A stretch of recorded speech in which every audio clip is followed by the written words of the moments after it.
Welcome to the very first episode of The Athlete's Mindset. I'm your host, Tristan Gomez, and I'm so excited to kick off this podcast with you. My goal here is to dive deep into the mental side of sports, hear incredible stories from athletes, and explore the struggles and triumphs that shape who they are. For the first episode, I couldn't think of a better way to start than by bringing on one of my best friends. Joining me today is Sam Stuhr, a right-handed pitcher from Portland, Oregon. Sam was an incredible athlete at the University of Portland, where he earned Second Team All-WCC. Now he's living out his dream as a professional athlete after being drafted in the 5th round of the 2024 MLB Draft by the Oakland Athletics. Not only is Sam a talented pitcher, but he's also experienced the highs and lows of being an athlete. Today we will discuss his journey, the mental challenge he's overcome, and the tools he's used to perform at the highest level. So whether you're an athlete, a fan, or someone looking for inspiration, you're in the right place. Let's get started.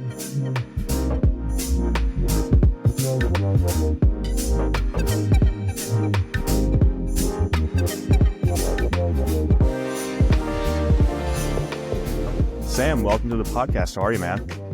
Good. Thanks for having me. Yes, sir. Tell us a little bit just about your off season out in Portland. How's the routine and just life out there after the first season of Pro Bowl? Yeah, I mean, it's good. It's great to get back home going into a long season. And the off season's been a bit of a new process for me going through college ball and even high school. It feels like I've never had this long of a break from actually playing like any sort of games. So it's definitely a little bit of trial and error, but it's good. I feel like I have a good routine. Just been working out and throwing mostly up at the University of Portland. And it's been good. There have been like a little bumps in the road, some physical ones and everything, but looking forward to getting back to Arizona and starting spring training. Nice. Have you been working out with a few of the guys that are out there at Portland still playing? Yeah.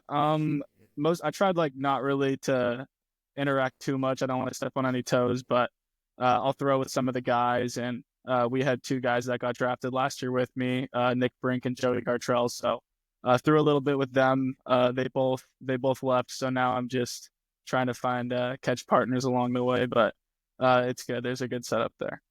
Nice. When are you heading back down to Arizona? I report the 28th of this month, 28th of February. Nice. Got a little bit of time. So Yeah. let's dive into it. Tell us a little bit about just your story going from Lower Columbia to Oregon State to Portland, having a lot of success at the University of Portland this past season. Just talk a little bit about that and kind of how you changed throughout the years or what shaped you to be where you are now. Yeah, so I wasn't very like highly recruited in high school. I was hurt my junior year, didn't play any spring season, and then my senior year was COVID, and I was kind of a late bloomer anyway. I was probably throwing like mid 80s, and was just like really a thrower. So it was pretty clear that like a lot of my college interests, if I wanted to keep pursuing baseball, was going to be JUCOs. So I had some offers from NWAC ones, just regional like junior colleges near me. Heard that Lower Columbia was a good program, so I decided to commit there and do that. There was a little bit of me that kind of wanted to go to a bigger school, but I decided that baseball was something that I needed to keep pursuing. I knew I really liked it, so stuck it out. And that first year at Lower Columbia, I felt like I took some big jumps. I never had like private pitching coaching or anything like that, so it was like the first like real hands-on, like someone who like really knows what they're talking about. So I had a lot of like physical spurts there. I started throwing like mid 90s, had a good season. I was still mainly a thrower. I had like 2 pitches. But I was lucky enough to get an offer from Oregon State, which I guess was like my dream school growing up in Oregon. So pretty much took that right away. Going back, I might have thought about it a little more, but I 100% still would have committed to Oregon State. I knew that's where I wanted to go. And I went into that summer playing for the Corvallis Knights, which was like a great experience going into it. And then my time in Oregon State was good. In the moment, it kind of sucked. I didn't play for 2 years. I was rostered. I was on the team. It's like a great program there. Like you really learn like what it takes to win and what it takes to get to the College World Series. And I think like a lot of that stuff stuck with me. Had great coaches, great pitching coach. I learned a lot. I think at the time it probably wasn't the right fit. Dealt with some like confidence issues just from like not playing that well, and learned a lot from those 2 years, but kind of realized that I should move on. I felt like I was starting to like understand myself as a baseball player a little bit, and that a new scene would have benefited me. So I went in the transfer portal. The coaches at Oregon State were really supportive about that. So I was like ready to make a little jump. I had a couple offers, nothing too much. I mean, I hadn't pitched collegiately in 2 years, but had an offer from Portland, knew a couple of kids there that I played Little League with, and committed to Portland and had a great season there. It was the most fun I've ever had playing baseball in my life, and was lucky enough to play well enough to get drafted in the 5th round. So it was a dream come true. Yeah, absolutely. I feel like we kind of have similar timelines. When I was at Fullerton, it was almost like I learned so much baseball wise, rarely ever played.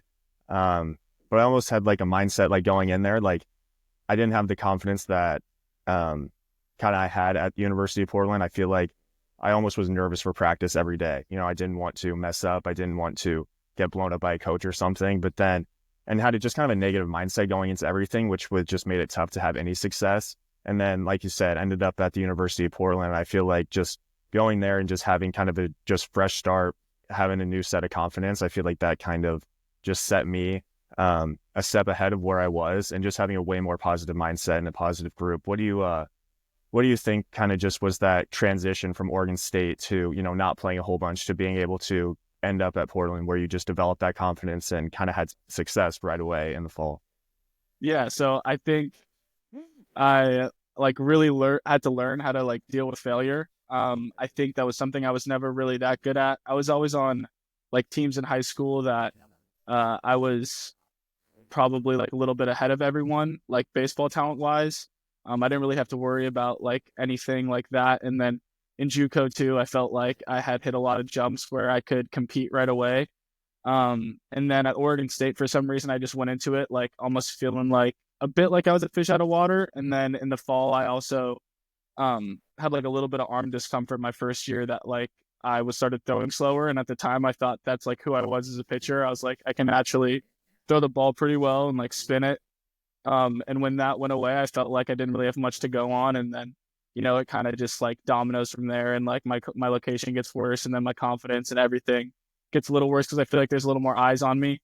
So I think at Oregon State, I really tried to like almost like fit in like a baseball way, where I was like, I feel like I'm not performing, and I was thinking a lot about like what everyone else thought about me, whether it was like, what are the coaches thinking when I'm throwing this ball away, or like, like everything like that, or like maybe like the team must have run a little more because I screwed up, or like just like anything where like it takes away your confidence. And I felt like I really like that got like drilled into me because I was still going to practice. And even though I was going into practice knowing I was going to screw up, I was like, I got to a point where I was like, okay, this is just going to happen. And once I kind of learned to like accept it a little bit, that it's like when I really started to like gain more confidence. And instead of like, it's like the analogy of like when you're like skiing down like a mountain with trees, it's like if you're just thinking about the trees, that's all you're going to see. And it was like I started just like making it like a little more of a challenge of like trying to stay on the path and like stuff like that. Yeah, I totally agree. I feel like similar to you, once you probably got to Portland, it was almost just like, it's going to happen. You're probably going to fail. But then just having the confidence to know that it's not life or death. I feel like every time I was at Fullerton, it was anytime I had a struggle, I was like, that's the end of it. Like the coaches are probably going home thinking about it. They're thinking that Tristan's awful. And one thing that I think really helped me was realizing that everyone thinks about themselves so much that they really don't worry about what anyone else did. Like we'd have an inner squad, and you would ask me an hour after practice, oh, what'd this guy do today? What'd he do in his 3 at-bats? And I would be like, I have absolutely no clue. No clue if he struck out 3 times, if he hit 3 home runs. I was like, I only know kind of what I did because I was worried about that, and worried that everyone else was thinking, oh, wow, Tristan had an awful day. When in reality, everyone's kind of just in their own kind of head, thinking about their success, thinking about their struggles. So I think that was one thing that really transformed me to think it's not life or death. This one day in the fall that I had 3 Ks isn't going to matter when the spring comes and I'm up to bat in a big situation. So I think that's kind of similar to you, especially when you got to Portland in the fall. You had some days where you were great outings. Everyone was like, this guy's got gifts. And then there were some days that weren't the best. And I feel like you did a good job of kind of just getting over it in the heat of the moment. You might have been pissed and then just flushed it. Kind of tell us a little bit about kind of your fiery edge that you have and how you, maintain a confidence when things are not going well, when you're struggling. Tell us a little bit about that. Yeah, so I am a pretty like emotional competitor. It's not something I'm like proud of always. I don't really like sometimes what it gives off, but I like it is what it is. I care. I really want to win. I really want to do well. I felt like that's something that earlier in the season and in the fall, like when I had my success, I was pitching like that. So I thought I kind of needed to like feed into it a little bit more, and that's where I can find my success was being like, all right, like maybe I'm gonna ride the highs and lows a little bit, but like it's how I'm gonna stay locked in and everything. And then I think throughout the season and like the fall was a big part of it where I realized that it probably wasn't that like good of a thing for me to do and like find some like some consistency or like regular success. So I think again, like throughout the season, like with every start, it was like a new like realization of like, okay, now I'm just stacking up these experiences. Like in these starts, I'm acting like this, I do well. And then it's like, I think I hit a point where it was like Saint or Pepperdine last season where we just had like that hour-long bus ride. And I was like, you know what, I'm just going to like chill before the outing. I'm not going to listen to like rap music or like any pump up music. And I think I just threw on like the Smiths or something. And then I went through that like the whole day, like almost took a nap like before my start, like played a little hacky sack, just like tried to take a little bit of a different approach to it. In the first innings, I was kind of getting like lit up a little bit. I felt like I was like almost too amped. And like that was something that like I realized started to work for me was like reeling myself back. And I think that's how I was able to like stay confident. And then also having like, especially as like a pitcher where your job is pretty much to win, it's easy to be like, I have to beat this guy. But in reality, like all you should be doing is like, if your odds are to win, like just do your job and it's like, let the game take its course. So I think having a bit of humility and realizing like when a kid gets hit, it's not my fault. But also if I punch someone out, like it's like on them just as much as it is on me doing good. So it's like in like your wins and your losses, like being like, okay, that's just what the game gave me at that point. And then it's like, did I execute what I was supposed to do? Because like as a pitcher, you're in that moment where you throw like a 3-2 dirt and curveball and the kid swings and they're like, great chase pitch, you got to strike out. And then it's like, yeah, but I was trying to land it. And then when you land it, they call it a hanger. So it's like, just like trust like the process. And I think like preparation leads to confidence and then the process, like if you just buy into it. Yeah, going from, I know you pitched quite a bit in the summer leading up to Portland, and then you get into the season and your first start was just unbelievable. Did you expect that, or what was against San Diego State? How many strikeouts did you have? I want to say, I think it was 12. Yeah, 12 strikeouts. Yeah. Did you kind of expect that, like going into it? What was your mindset? Like first collegiate start, like never done this kind of before. And we're away at San Diego State and you just go out and kind of shove. Was your just like mind just like locked in? What was kind of your thought process? One, going into that game, let's say like an hour before that game. And then once you're in the moment, what was kind of going through your head? Yeah, I think like the week leading up, we had like our last like spring scrimmage and I think I like felt really good in it. But then like throughout the week, I was still like, could feel myself being like a little bit nervous. Like I was like, okay, now we're like really going to do this thing. Like it is going to be different again.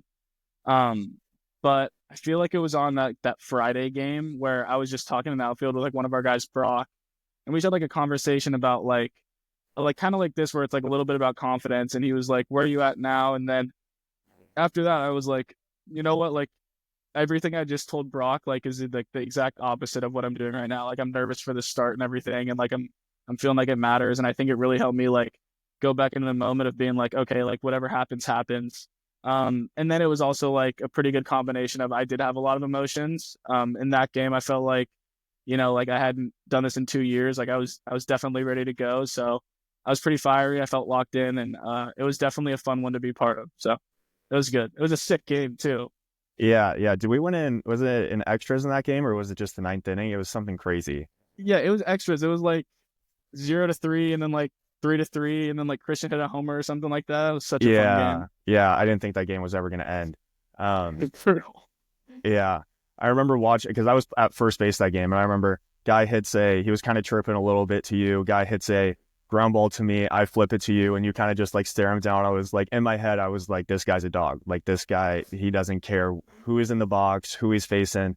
Getting into pro ball, I feel like that's something that you kind of deal with, is especially when you go to Arizona, you might be facing guys who have big league experience, guys that have had some success. What's kind of your mindset going into that when you're, going against a guy who maybe is a big name or someone that you have, watched play in the bigs or something? What's kind of your thought process when you're facing them?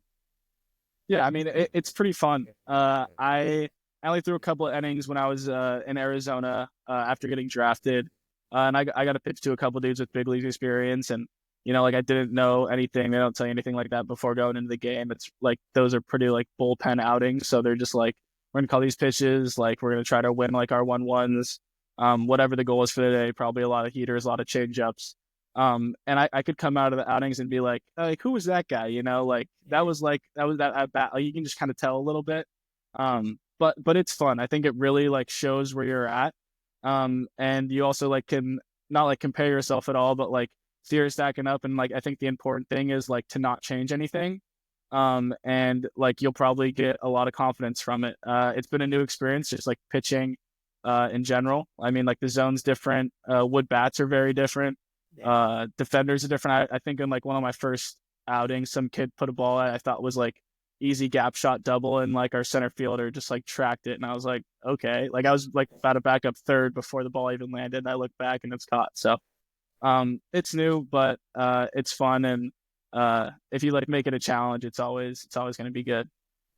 Yeah, I mean, when it's just a whole bunch of dudes who are there for a reason, they've had success in the past, especially to either get drafted or get signed. That they have a lot of experience playing baseball and they've had some success. So it's got to be fun to, go against those guys when it's just pretty much two dogs going against each other at all times. But what's kind of been the biggest difference between college ball and just you had a, just short stint after you got drafted in Arizona? What's kind of been the difference between college ball and pro ball? I think one of the biggest things is like you are like one learning how to become a professional, and then also like everyone expects you to be a little bit, so there's like a little less like managing of like things to do. It's a little more individualized. Like it's something I kind of felt when I transferred to Portland, which like was really good for me, where our pitching coaches and our coaches could kind of see that I was like understanding things. They kind of knew where I came from. And they gave me some pretty good free reign to be like, this is what's working right now. Like, I'm going to keep doing it. Whether that was like long tossing like 2 times, but in pro ball, I remember one of my first days, I just like changed my ply routine a little bit. I didn't want to do like knee down, like reverse throws with plyos just because it was on gravel. And I was like, I'm not doing that. So I just like did stand up ones, and our coach was like, don't change your routine, like to like get it in. So it is very like, here's like, this is your career, like we're here to guide you, but at the end of the day, it's kind of what you put in, which is really nice. And there's just like a good energy, and like you learn a lot from different people. Yeah, I mean, I feel like when you're in college, the coaches will kind of just guide you, or you're always doing set things like that. The coach is just right there kind of telling you like, do this, do this. You don't have a whole bunch of free range to just kind of do what you need to do, or do your routine. But also, I think it goes to show that the guys who are going to put in the most effort are going to see the most success. And it's kind of on you. Like, especially in pro ball, tell me if I'm wrong, but it feels like it's your career. It's kind of your destiny, kind of what you're carving it out to be. So if you don't want to put in the work, I feel like they're just going to be like, sure, don't. Like, you're not going to get to where you want to be. So is that kind of like the idea that you have, or you kind of realized when you got there? Yeah, like they're there to guide you. I think they also understand like there's a lot of different coaches with a lot of different experience too.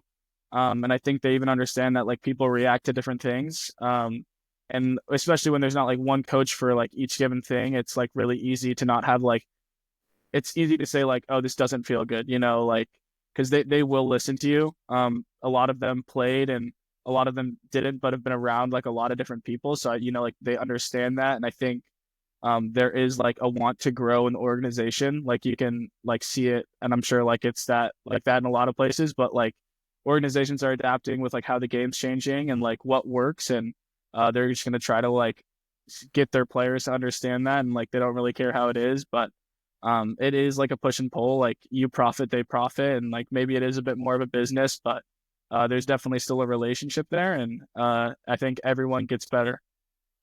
Nice.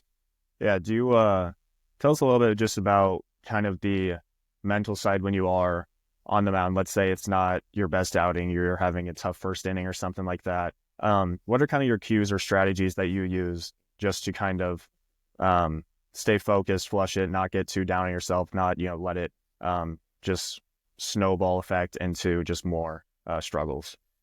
Yeah, I mean, I think it is like an easy does it thing, and like kind of with like what I was saying about like being like not like trying to control the game at all, like not trying to like make the perfect pitch. And like you hear that a lot, and it's like, of course I'm trying to like throw the ball here and stuff like that, but it really is just like trusting the game, and like whatever happens happens. And I talked to Morgan about it the other day, just like at the field, one of our old teammates, and I was like, like when Garrett Cole is like 3-1 to like Shohei Ohtani, and he has like a 3-1 lead, he like still throws him like the heater for a strike. And it's like, even though like he might hit a home run, he's like, all right, hit a home run, like I'm just going to buy into what the game gives me, because the game's going to, as a pitcher, like the game's going to give me more good than bad. Like that's what the odds are telling me. And you just have to like trust that. And like over a long period of time, or over like a 7 inning start, that like that stuff's going to even out.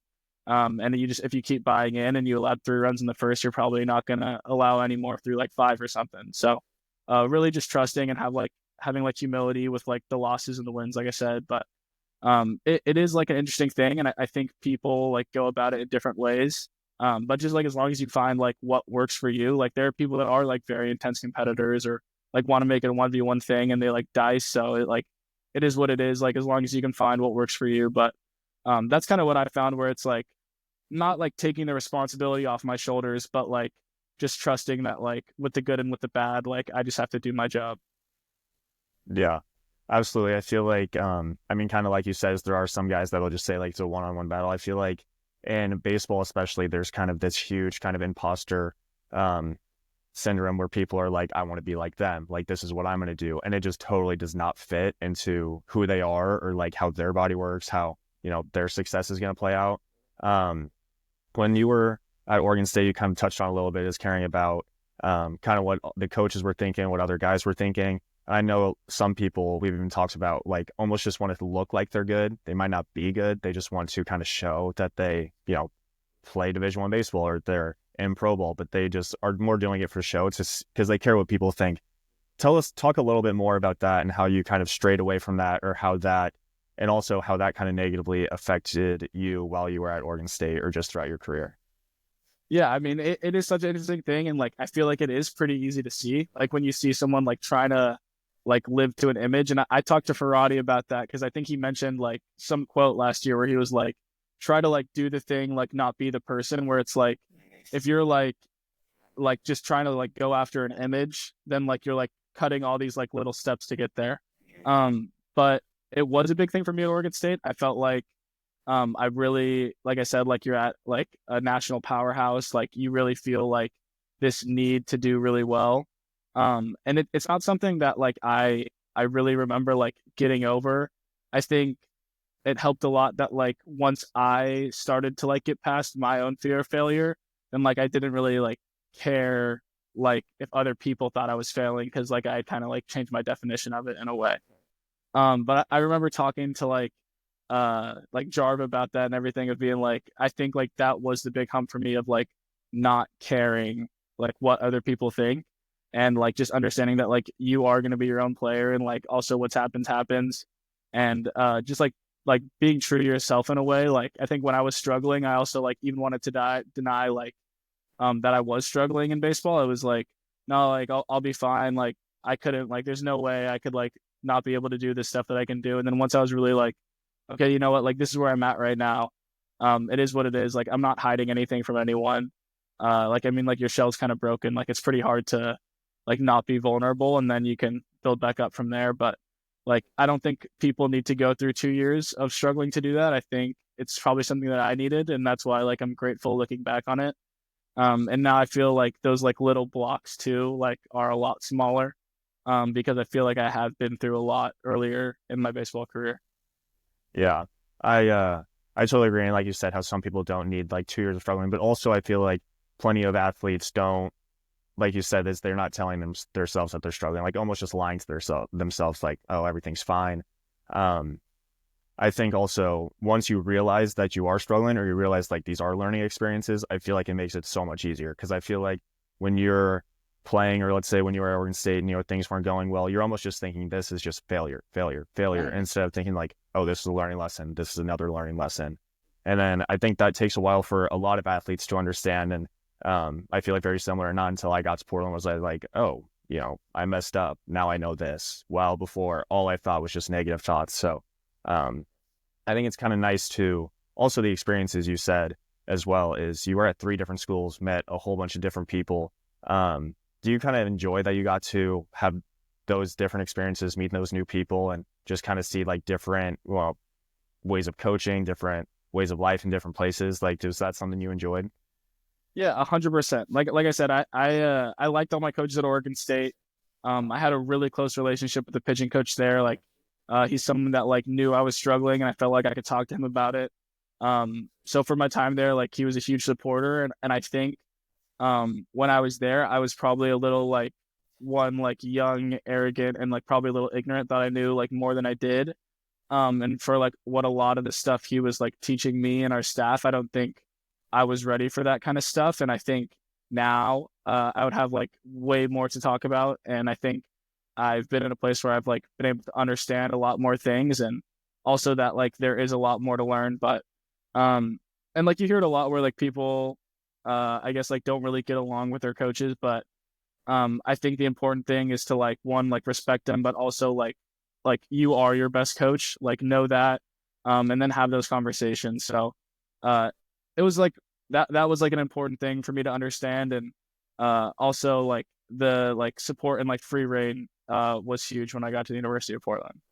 Yeah, absolutely. Kind of going back to what we were talking about before, I wrote down a quote that was one of like my favorite quotes from my favorite book, The Subtle Art of Not Giving a Fuck. But and it says, if you are afraid to be criticized, why allow yourself to be criticized by people who are afraid to do what you're trying to do?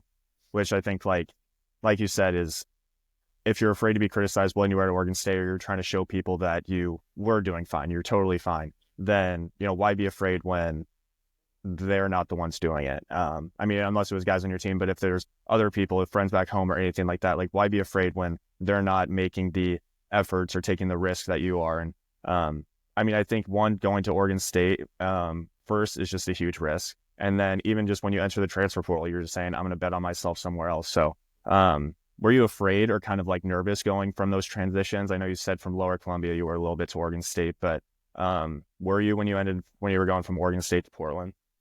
I think I was. I didn't really know what I was gonna like get offered or anything like that. So like that was a bit of a struggle.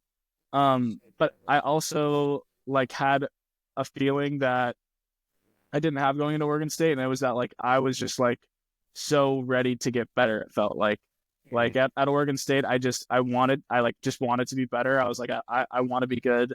But I think going into Portland, like I was like ready to do it. Like I knew I wasn't gonna be like really, really good in the fall. But I knew I was kind of feeling the things that I wanted to. And I also think that like if you are just gonna put in that work, like baseball is such a sport where like when people are doing something like really well, it's like, oh, like that's natural, or like that guy just has like a natural swing or like an easy motion or stuff like that. So it's like if you're just like going to practice, and like something that we were told at Oregon State was like practice to be great. Like if you don't know like what you're trying to work on, just practice to be great. And then like your body and like you will know like what feels good. So then it's just like listening to like, okay, how does this feel? And like trying to develop your own things. And then like also like talking to your teammates. Like I do that a lot in pro ball. Like guys move differently, and I think people understand that. And it's like I think like it like late in the season I started like in my catch play doing like some stuff like Yamamoto, just because I was like that feel like makes sense to me. And like even though I don't throw like it, like just trying to like translate into things. And yeah, just like having like wanting to get better, and also like being curious as like was very important. And I think that was in my mindset going into UP as opposed to Oregon State. Yeah. I mean, I've been in Pro Bowl. You're surrounded by so many guys that, I mean, have so many different experiences that it's kind of cool that you can be like, ask them questions. They can tell you, oh, this worked for me, this didn't. And then you're like, oh, let me try this. And I think that goes both ways for the mental game, just, because they've had their struggles. And I feel like at times athletes will just try to hold it to themselves. They'll just not tell anyone. But every athlete has gone through the struggles. And so I think that's nice. And then back to the kind of the physical part is when you guys are all throwing, you're surrounded by all the pitchers, you're able to just be like, oh, what are you doing? Like, how are you trying to accomplish this? What are you working on here? So have you learned a lot or like a whole bunch that you had no clue about once you got to pro ball? Or have you been like, oh, like I kind of understood this. I understood this a little bit. I felt like I had like fairly good grasps. Like there's a lot of things that I don't know that much about, like a lot of the like kinetic sensors and everything like that, or like some like the actual like sports science behind it, or like any like biomechanics I don't really get. But I also understand that like it is a tool. Like any way to get better I can, like all that, like there's a method to the madness and everything. Like organizations and teams do things because they work.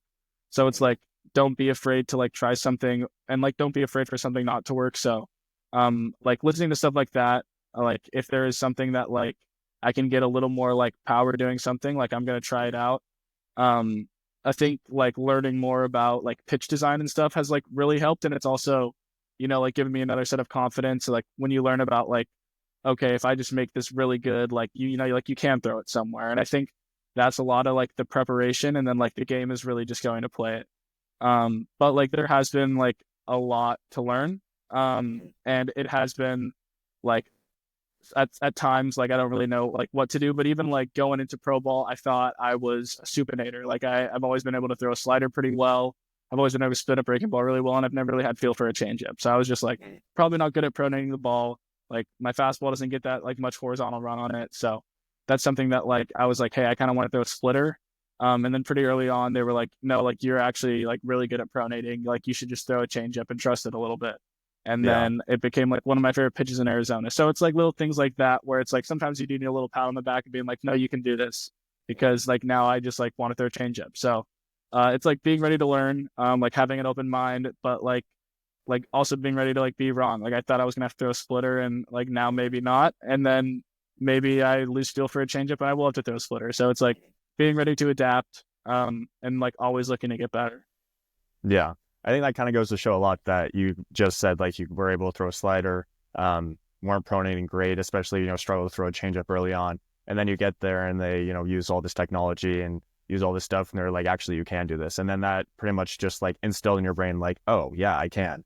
But for so long, you might have been telling yourself, like, that's just not me. Like, I can't do that. And so I feel like that's kind of just a good lesson that a lot of people it's almost just a mind block. You're just blocking yourself from thinking you can do it. And then once you have one person, especially someone that is a coach or someone that, has some credibility, is like, no, you can do this. You're like, can I? And then you figure it out and you're like, oh.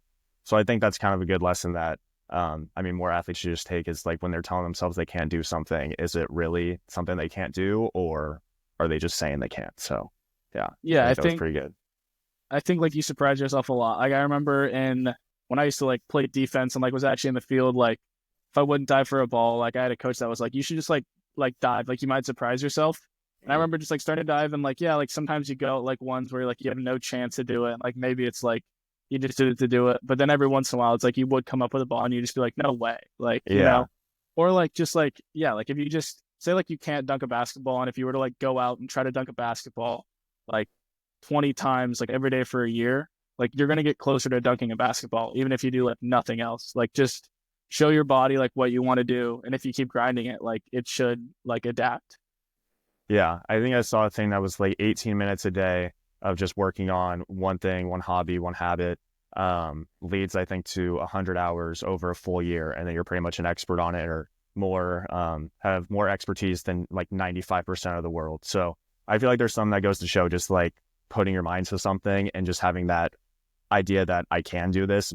Can't do it right now, but I feel like there's so many critics or people that will tell you can't, but if you just continue to just like keep working on it, it almost just comes naturally. And then you look back and you're like, oh, I never thought I could do that, and now I am. So I think that's 100%. Pretty fun to watch. But I want to end the podcast with just one question. I'm going to ask everyone the same question. If you could go back and talk to your younger self about one thing, just about the mental game or kind of about confidence, what would you tell your younger self, especially with where you are now? I think the main thing would probably be to like, well, one, like enjoy it. Like, don't try to like move through anything too fast. Don't think you have to like move off anything too soon. And then like also have humility. Like, it's not really like for me like a huge thing of like centering yourself, but it's like just like be able to like laugh at yourself, or like if there is like a little thing, like don't make it a bigger thing. Just like be able to like nothing's personal. Be able to go through things and like laugh about stuff, and like don't like I said, like ride the roller coaster, but yeah. Awesome. Yeah. I think like I was listening to a podcast and Matthew McConaughey kind of said the same thing as he's just like when he copes with stuff, he kind of just laughs it off. He's like, of course this would happen to me. Like this sucks. I kind of like just the simple, don't take life too seriously. You're not going to make it out alive. So I think that's pretty solid. So I just want to give a huge thanks to Sam for sharing his journey and insight into the mental side of the game. If you enjoyed this conversation, make sure to subscribe, leave a review, and share it with someone who might find it valuable. Thank you for tuning in, and let's keep moving forward. Until next time.